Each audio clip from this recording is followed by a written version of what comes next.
Senate Democrats are making a push for Republican support needed to pass the Respect for Marriage Act, which would codify same-sex marriage, and this would happen before the midterm elections.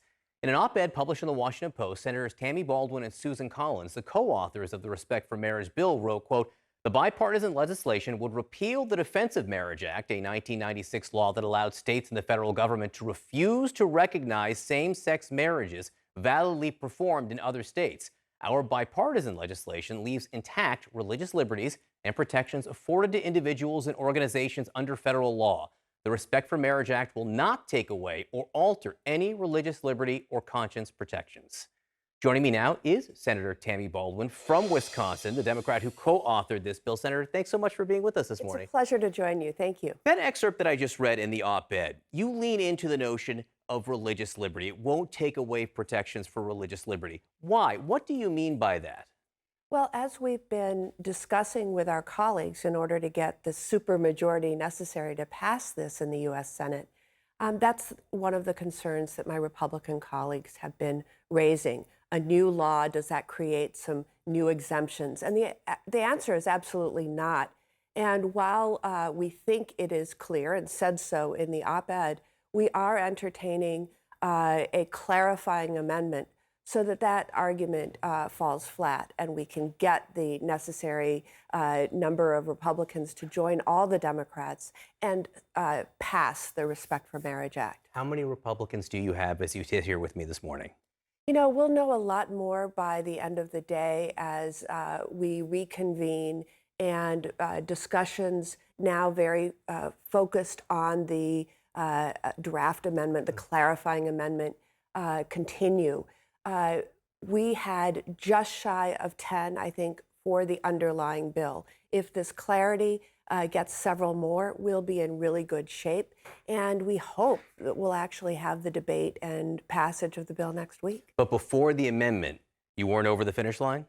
I had 5 on the record and 3 more soft, not quite on the record. You know, you got to be careful. To me, this isn't a political issue. That to me, success and passing it for the benefit of those who are in same-sex marriage or interracial marriages, to know that they have certainty.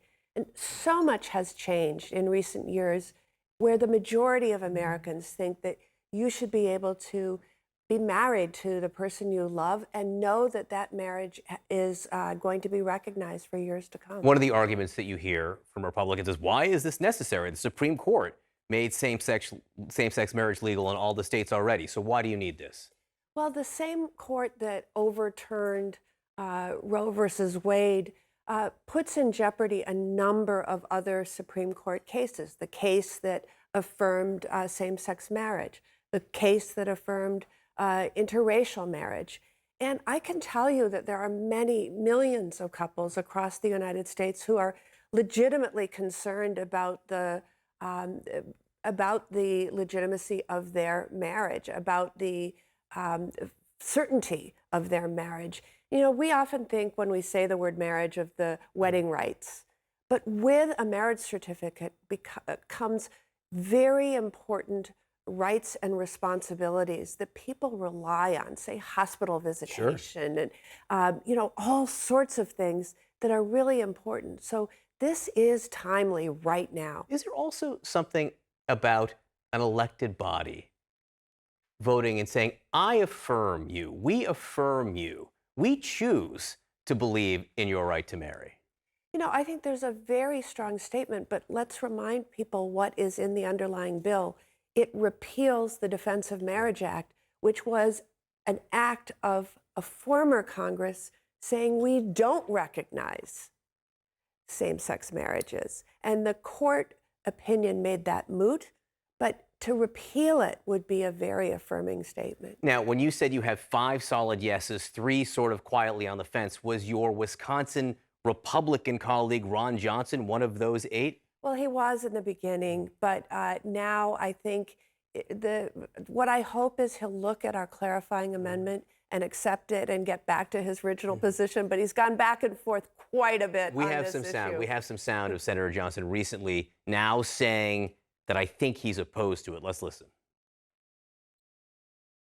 I said, at this point, I don't see a reason to oppose it, to get them off my back. I would not support it in its current state. I'm not happy with the Baldwins of the world who are just opening that wound and opening up that debate.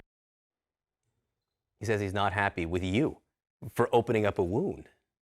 You know, I think that those are very unfortunate words, but what I would say is that this is a real issue to millions of couples across the United States. This is not being done for political purposes. We have already a nice bipartisan group working very hard to pass it, and this is about really moving forward and recognizing what the vast majority of Americans do is that you should be able to marry the person you love and protect them with the rights and responsibilities afforded by law. You think there'll be a Senate vote this week? I think it'll be next week. Next week? Senator Baldwin, thank you so much for being with us. Great to see you in person.